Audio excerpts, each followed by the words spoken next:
Hello friends, so to start with the next lecture, in this small lecture, what we are going to learn? We are going to learn what are the probes, how it is, what are the different types of the probes, how it is different from the primer which we are using for conventional and real-time PCR. So to start with the next lecture, that is on probe only. So in this small lecture, what we are going to learn is what are probes. Probes are, so how we can define probes are either single stranded or double stranded DNA or RNA molecules. What are probes? Probes are single stranded, double stranded DNA or RNA molecules. And what is their length? So it varies from 20 nucleotide to 100 nucleotides. So it varies, and depending upon different type of technique, the length varies. So that we have to consider while we are designing the probes. So how these probes are different from the oligos or the primers. So what are the differences? Differences is these probes, they are labeled with some reporter molecules.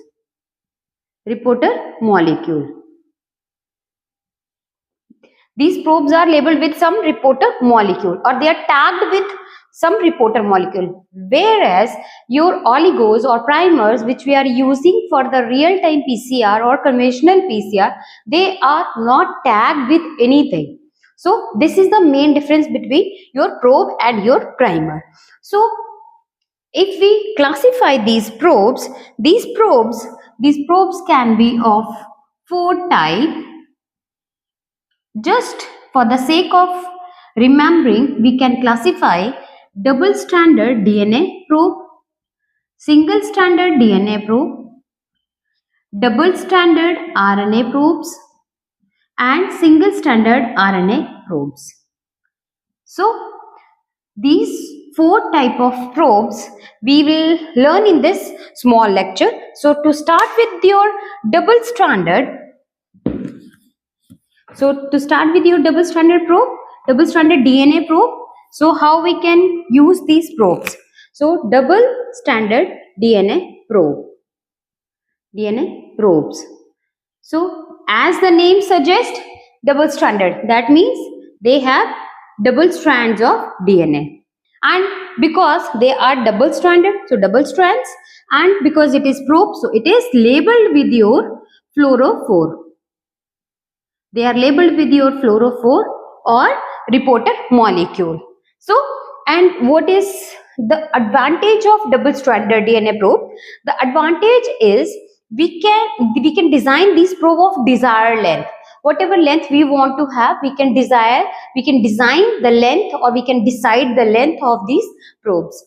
The second most important advantage of these probes is it is specific to your sequence, and the specificity of such probe is very, very high, and the cost of such probe is very, very low. Because why it is cost effective? Because they can be generated either PCR method. They can be generated by either PCR method or by restriction digestion. So there are 2 methods. PCR method, we can design or we can develop these probes by PCR method or restriction digestion method. So, and another advantage of this probe is we can store these probes at -20° for long term. So, and the double stranded probe, in this case, this double stranded probes we can use in 2 ways. The one is we can use as for southern blotting, where we can use double stranded probes, and another way it can be used to detect cell surface protein markers. So in this way, double stranded probes we can use in either we can use in southern blotting also, and second is we can use, or it is used to detect in detecting the protein markers which are present on the cell surface. So whenever we are using double stranded probes for your southern blotting, that time we have to consider, or we have to remember few points. One, before hybridization, before hybridization, we have to heat the probe. We have to heat the probe because it is double stranded. So double stranded probe will not bind to your target site. So for that we have to heat the probes. And when it is denatured by heating, then only we can do perfect hybridization in southern blotting. So it will bind efficiently to the target site. And one more thing is the specificity of such probes which are used for southern blotting. It depends on the sequence. It depends on the sequence.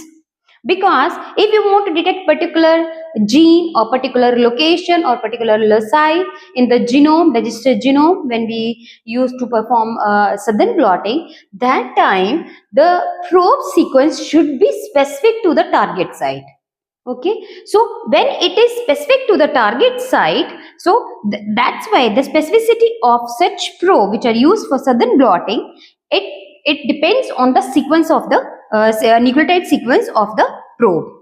And for the detection of surface marker, in this case the double stranded DNA molecule is labeled with your fluorophore, and at one end it is conjugated with your antibody. So how it is used, how these probes are used? Suppose this is your cell and this is your protein molecule. So this antibody will interact with the protein molecule, cell surface protein molecule, and then when it is bound to that, it will give fluorescence. So when it will give fluorescence, that means there is particular type of protein or surface marker is present on the cell, and we can detect such kind of cell by using double stranded DNA probes. Why we are using here double stranded DNA? Because it is not dependent on the sequence, because it is not going to bind to any target sequence, but the specificity of the protein or the test, it will be decided or it will be enhanced by using of the double stranded DNA molecules. So this is all about your double stranded DNA probes. Now we have to think of single stranded. So as we know that as we are performing real time PCR, and in real time PCR we used to perform, like we used to go with the Tacman hydrolysis method. So there we are using single stranded DNA molecules. So single stranded DNA molecules. So in single stranded DNA molecules, so single stranded DNA probes. So single stranded DNA probes, they are used in real time PCR. These probes are also used in southern blotting. And these probes, the length of the probe, single stranded probe, the length of double stranded probe, it can vary. It will be decided by the specificity, or it depends on the sequence. Here also, it depends on the sequence also. The specificity is dependent on the sequence of the probe, because it has to bind to the target site, and the length, it should not be more than 30 base pairs.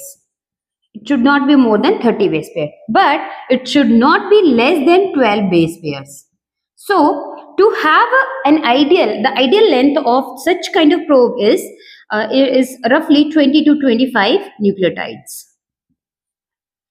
with a great specificity. So single stranded probes, how we can see what is the structure of single stranded probe? The structure is, this is your 5' to 3' DNA molecule, and because it is DNA, so it has A, T, G, C, all 4 nucleotides. So in this case, the single stranded probes, they are maybe they are tagged at 5' end and they can be tagged at 3' end. So whatever probes we are using for real-time PCR at 5' end, the fluorophore is attached to at your 5' end. At 3' end, quencher is tagged. So quencher molecule is attached at 3' end. So we can label these probes either at the end. This is known as end labeling. This is known as end labeling and continuous labeling. Continuous labeling. There are two types of labeling methods. In one, where we can label or we can tag with the ends only. We can attach the molecule or tag molecule at the end. Whereas in continuously labeling method, we can add molecules in the middle or in the center positions of the sequence. So DNA single stranded probes, they can be labeled at ends at the ends, and they can be labeled in between the sequence as a continuous labeling method. So this is all about your single stranded probe.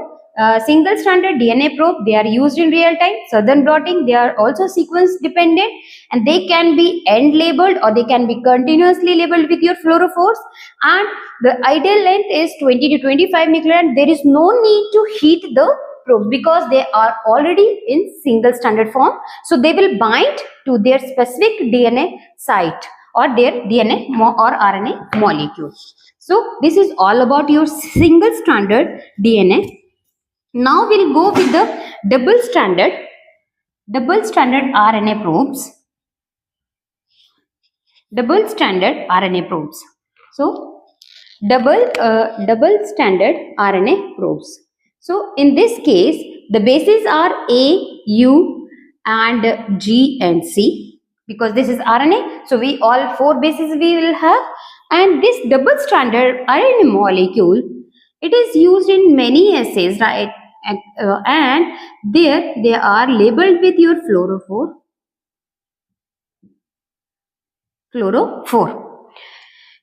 This double stranded probes are used in some assays like Lumit assay.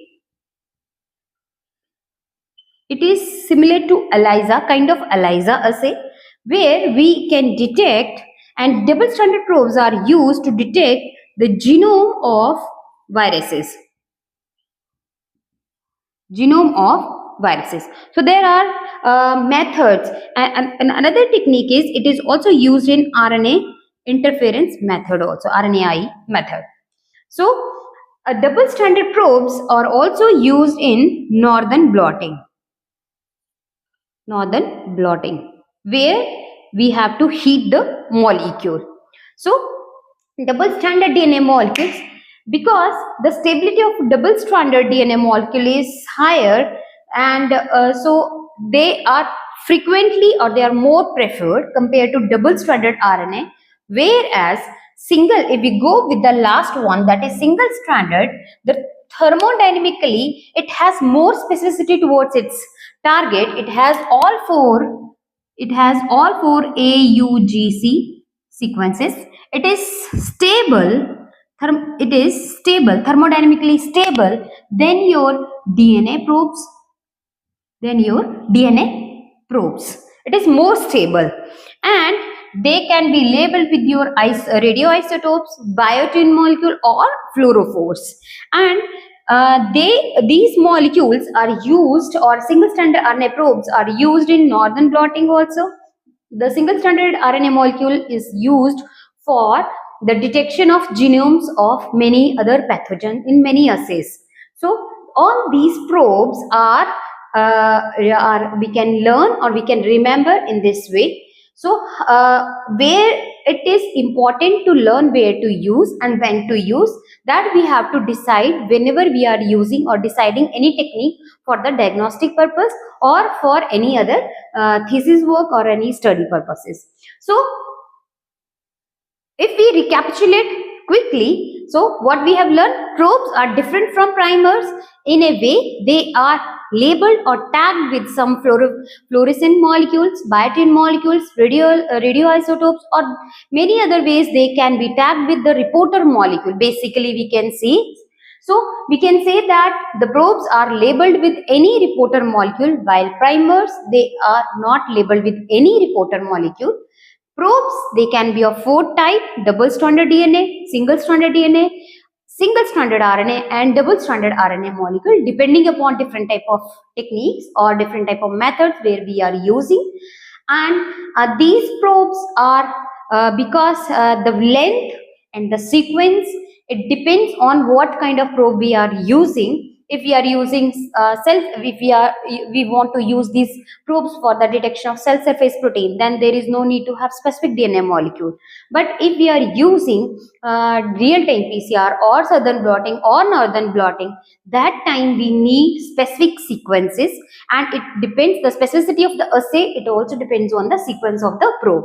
So this is all about the probe. In next lecture, we'll have very interesting thing, how these probes are synthesized, what are the like different ways where we can synthesize or we can generate different type of probes in our laboratory, or they are customized, or they are customized, they are produced in the company which we used to buy these probes. So thank you for and if you have any comment and queries or questions, you can write to me, and thank you so much.